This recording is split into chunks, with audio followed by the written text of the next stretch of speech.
It's like, just calm down, folks. Just calm down.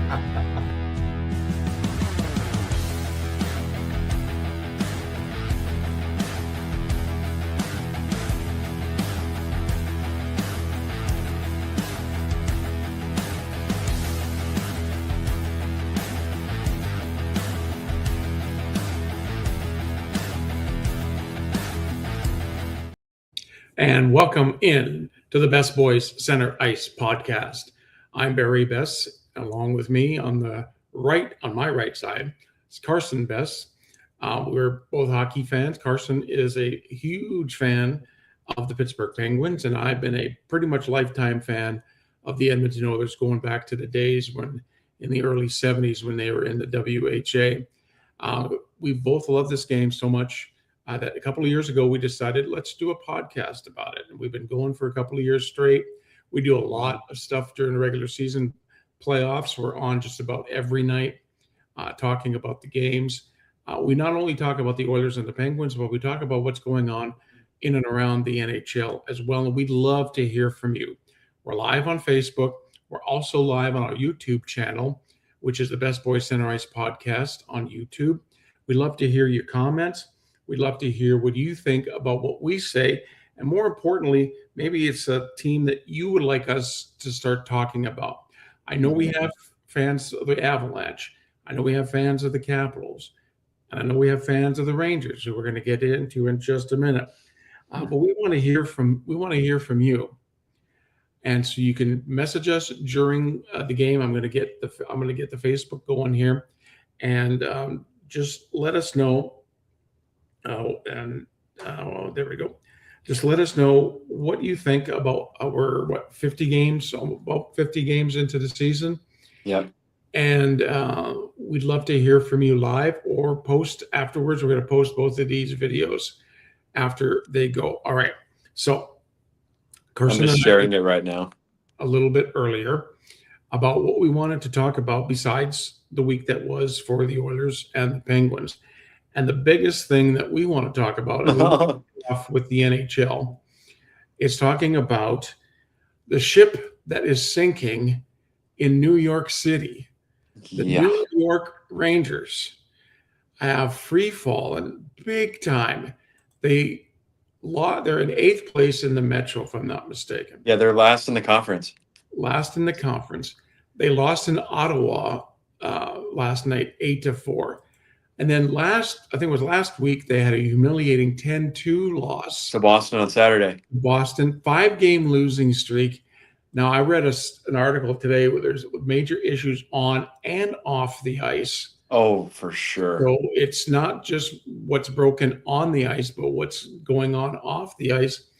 And I think the off-ice thing is probably more important, because this team has to do something. Like, there's still a glimmer of hope, but they'd have to do something in the next couple of weeks before the Olympic break. You know that they're going to be sellers. Can I say this, JT Miller? Because that was a big problem with Vancouver when he left, and it's happening here. Yeah. You know, the Rangers have had such high expectations. You know, it's not like, okay, I know the Jets are doing bad right now, right? Yeah. But the Jets are not a marquee team. The Rangers are, and they have plenty of good players, and they are doing awful. They're doing horrible. They can't get anything going. It's not working there. They got to build it. They got to tear it down and start over again, because they don't have the key. They don't have the right ingredients to get a winning team right there right now. They did not.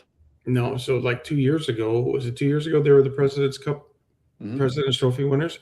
Yep. And they have just gone. It's just kind of surprising how bad they are. Right? When you talk about hockey in New York, it's always the Rangers, then the Islanders. Now, the Islanders have looked really good. You know what? I will say, over the years, I haven't liked watching the Islanders play, but this year with that Matt Schaefer kid, they're a good team. They're a fun team. They really are a fun team, but they're at least giving their fans something to cheer for. The Rangers have been shut out, I think, the most out of every team in the league this year. I think their last 4 games have let in 24 goals. Well, that's not going to win you very many games. I think their home record is probably awful. They're the worst. They got to be the worst home team in the league. They got to be. So what do you do, Carson? You're the GM. I'm going to make you the GM of the New York I Rangers mean, right now. well, you've got a lot of heavy contracts. You know, you might try to get Panarin out of there. Zibanejad next, tear it down. They don't have it. They don't have it right now. They don't have it.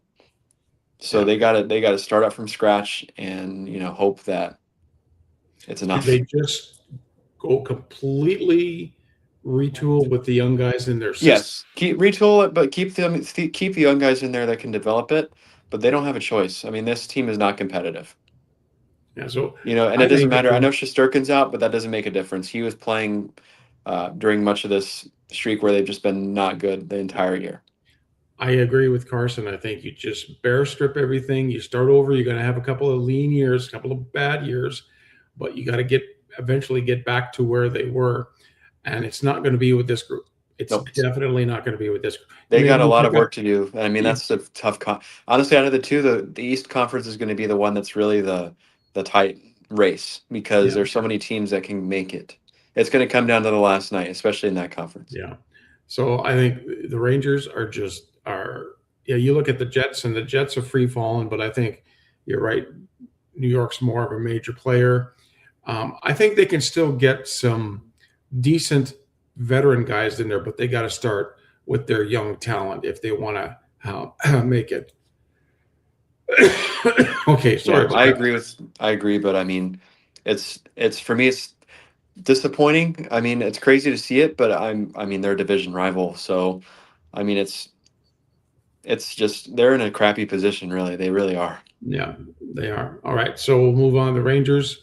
How about on the other side of New York, the Sabres? They're 12-4 in their last Yeah. 16 games. What's happened to the Sabres? They look good. I mean, still am I convinced? No, but good for them. They're winning a lot of games. They're playing really well. I think they've got good energy. I'd like to see them make the playoffs because their fans deserve it after not making it for so long. But they've got a long ways to go still and keep working at it. Yeah. So it's funny when you say that New York Islanders and the Buffalo Sabres are the teams in New York, not the Rangers. But Well, and even like that area, like Jersey's not in there right now. Yeah, Jersey's not in it. So the only team in New York that are doing something are the Islanders and the Sabres. Yeah. All right. So moving on to some other news around the NHL tonight. Mitch Marner is going to be back in Toronto on January 3rd. Well, they're playing each other tonight in Vegas. They're playing each other tonight in Vegas. So that's going to be interesting, but it's going to be interesting to see how the fans react when they play. This is going to be John Tavares 2.0. I can see it. Even though he got like the sign and trade, they're going to boo him, and it's unfortunate. Yeah. You know, Mitch Marner, that whole Toronto team has got cancers all over it. And I think losing Mitch Marner wasn't the right move. I think they could have went a different direction, could have, you know, gotten rid of maybe Nylander, maybe even Matthews. You know, maybe. I think they got rid of the wrong guy. Yeah, they got rid of the wrong guy. And it's just going to be interesting to see the reception that he gets in Toronto and how well he plays against his old team tonight in Las Vegas. So it'll be interesting to watch. But January 23rd, Mitch Marner goes back to Toronto. Now, we'll flip over to the Olympics. That's coming up pretty soon. The hockey venue still needs a lot of work. During a test there were many holes in the ice surface, and only 3 of the 13 locker rooms have been completed. Now, workers say they've been working double effort to finish in time, but we're getting down to the wire here. Well, and the crappy part is that I think this isn't on the workers. This is on the people above the workers. Yeah. So the workers are having to bust their butts twice as hard because something's going on behind the scenes that they can't control. Yeah. Which sucks. It's unfortunate for them because they're having to work twice as hard as they should be to get this done. Yeah. So, like the NHL has said, if the ice isn't good, facilities aren't good, we're not sending our players. Nope. So, yeah, like we mentioned last week in the podcast, you don't want to get somebody hurt out there. Yeah, you want Canadian national, United States, Team USA. They need to start looking, and all the other countries need to start looking at players, backup players, in case the NHLers can't go. Which is going to be really sad because we haven't seen NHL players since, 94 or something like that? I In the think it was the Olympics? last time in the Olympics. 14 Sochi, I think. Was it 14? Yeah, I think it was Sochi or Definitely it was yes. 10. I remember it being 10 Huh? in Vancouver. 10 was Yeah. in And then Vancouver. 14 was Sochi. Okay, That's the so last time. 14. Yeah. So we haven't seen NHL players in the Olympics. And I know there's a lot of guys who are playing or are scheduled to play in the Olympics that are that's there's one of their dreams is to play in the Olympics. And it only comes every 4 years. And you got the guys that are in there now, the guys that were the bubble guys that made it. Maybe Mhm. they're not going to be the bubble guys that make it in 4 years. Maybe Yeah. there's going to be a new crop of guys. So the guys that are on the rosters definitely They deserve to play. want to play, and they want to play for their country and be proud. But it's again, it's out of the NHL's hands. It's out of everybody's hands, and it's still a mystery as to they had years to get ready for these Yep, Olympics, they did. and the biggest draw is going to be hockey, and it's probably the last venue to be looked at. And I don't Yep. understand it, but I don't know, you can't even think of anywhere else they could go that's They close. can't. They won't be able to do that. They're going to have to nix it and, I don't know, get people that aren't in the NHL out there. I don't know what they're going to do. Yeah. Okay. So the Olympics are still coming up in February, and the NHL will take a couple of weeks break, of course, from that. So, do you have anything else that you want to talk about NHL wise? I know the Rangers is the big one. We talked about Yeah. that. So Right. let's move on Yeah. to the week that was for the Oilers and the Penguins. And you get to start this time, Carson, with how the Yep. Penguins Well, did this past week. I'll say for right now, they're doing really well. I've got the game on my screen on my PC, and they're up 2-0 against the Flyers already to start it off. So 2 power play goals too. So their Nice. power play's clicking. But the week that was okay. Record wise, not the best. They're 0-2-1 since we last came on. But the Penguins defensively have been really good. Like that, their problem last week was goal scoring. They weren't scoring goals. They lost. They had a doubleheader, or not doubleheader, back to back this weekend. Calgary at home on Saturday, and then they went to Boston on Sunday. Calgary game was they had a slow start. Calgary got the first goal off a turnover. Then later in the second, the Penguins tied it up. Chinikov, who has been thumbs up, 5 stars. That was such a great move from Dubas because he has fit in so well in this team. He's got a good chemistry with Malkin already because of that. It's just that Russian chemistry.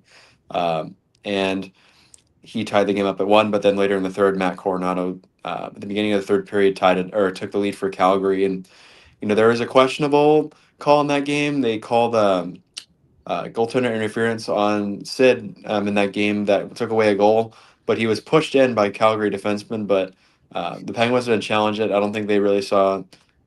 I don't know what they saw because he was pushed in, but he kind of was in the crease, but still he was pushed into the goaltender. But regardless, kind of disappointing they didn't go for that because I think there could have been a chance for it to be overturned. And the Penguins really had turned the tide. They were getting a lot more shots. They just weren't scoring. Okay, he had to Sunday play against Boston. Stu's in net, and he played a great game, but the only goal that was scored was by his old teammate Arvidsson. He barely got the puck over the line, but it went over the line in the first period, and there was no more goal scoring to be had. Penguins just didn't. They looked good. They outplayed Boston, but that's only matters on the score sheet. Mhm. And then finally, to round it out, they played at home against Tampa on Tuesday. The Tampa Bay Lightning, who now have an 11-game winning streak at the moment, and they beat the Penguins 2-1 in overtime. The game went scoreless for the longest time. It was Shelov's in net, uh, and then with about 5 minutes left, honestly, one of the most unfortunate goals I think I've ever seen.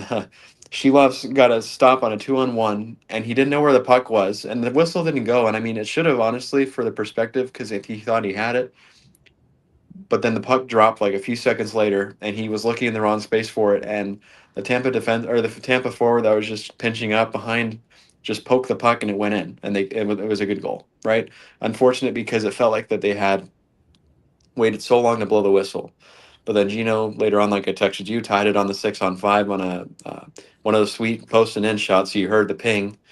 But then Tampa wins it in a shootout. But the overtime was thrilling, back and forth the Mhm. entire 5 minutes. Vasilevsky played out of his mind. Shilov's played well.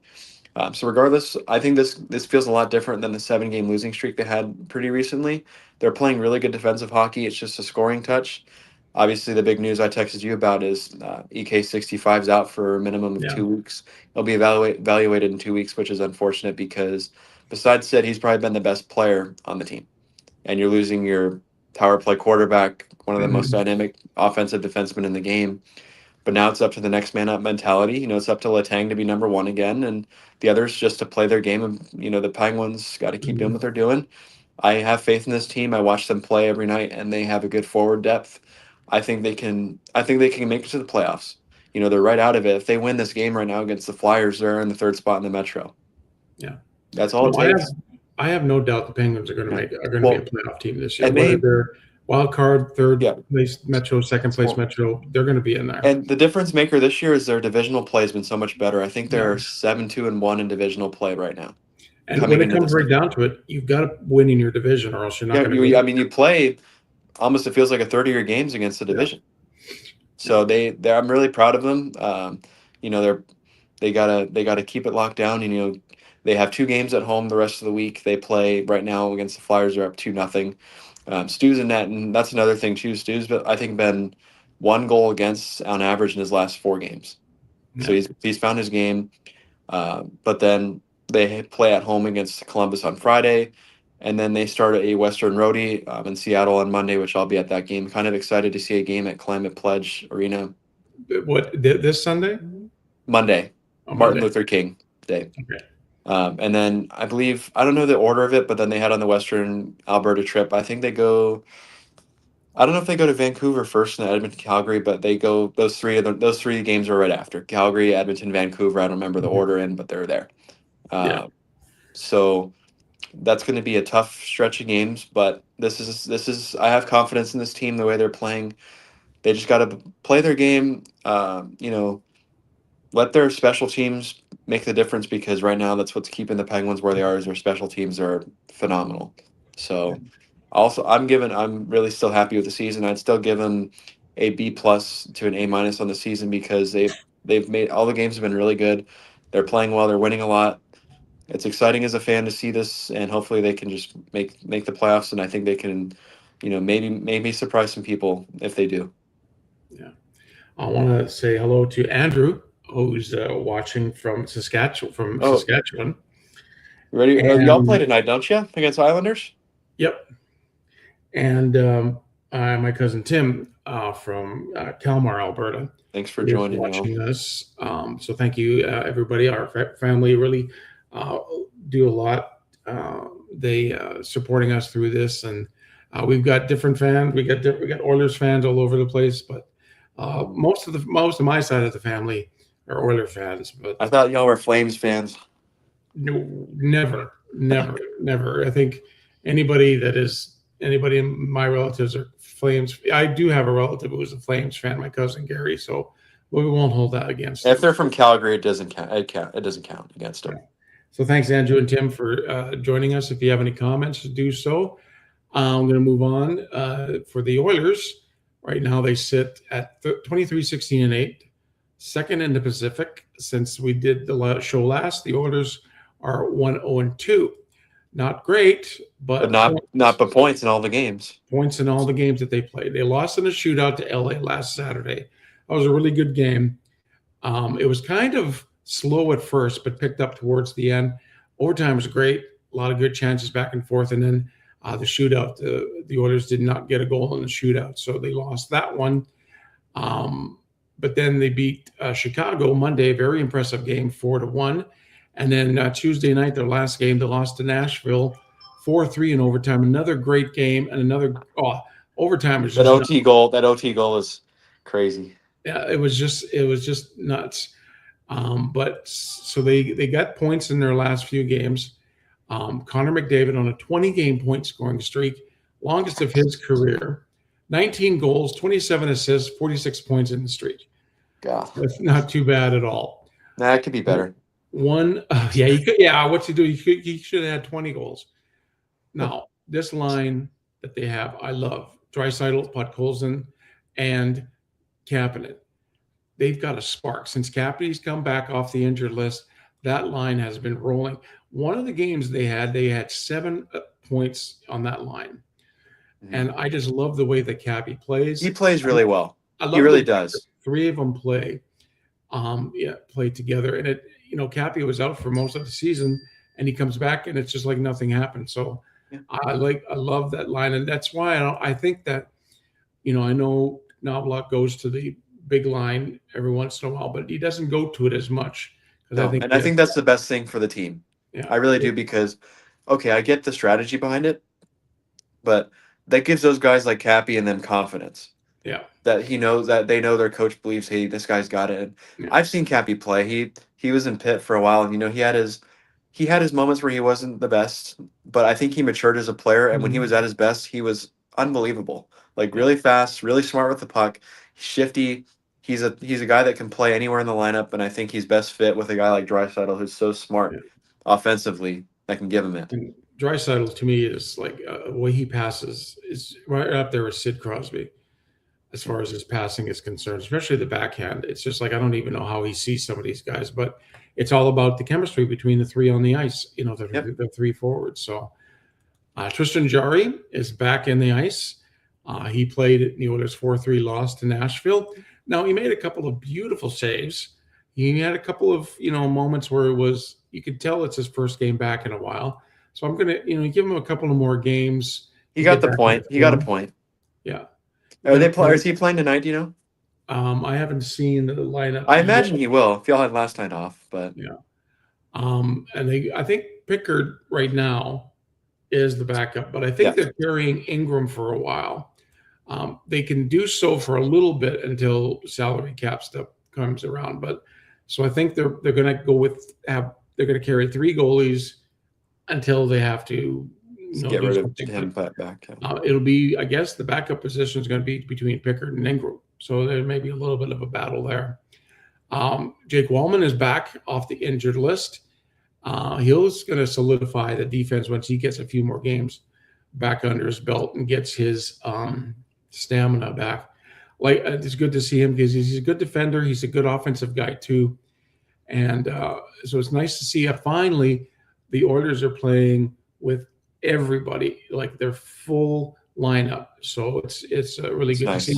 I still think the Mangiapane trade is going to happen. It's coming. It's coming sometime, maybe before the Olympics, because he just has not been a fit for the Oilers. Now coming up for the Oil tonight, they're at home to the Islanders, and in Vancouver on Saturday, and then they start their 8-game homestand Sunday against St. Louis, and then a week from tonight, they'll be taking on the Devils. I think it's a week from tonight. That's their next 4 games. So 8-game homestand could be good for the Oilers. They play really well at home. It's the longest of the season. I can't remember. Yeah, that's a long homestand, honestly. I can't remember them having an 8-game homestand, but it goes through the rest of January and into February. All right. So there you go. That's what's going on with the Oilers. Penguins are playing right now. Is it still 2-0? Yeah, and the first just ended, but they were 2 for 3 on the power play and 2 for 2 on the penalty kill. All right, so we're gonna call it a night for tonight. Now you're gonna be in Seattle this. Yeah, weekend. we leave Sunday. The game's on Monday, and then we don't come back till Wednesday. So there for a few days. Okay, all right. So maybe we'll get some. You'll be able to post some pictures and stuff, and videos and stuff like that. So watch that on Carson's Facebook page. And then we'll be back next week, probably Thursday. Yeah. On how things go. We'll be back next Thursday for another edition of the Best Boys Center Ice podcast. And in the meantime, and in between time, everybody have a great hockey night. Oh, goodness.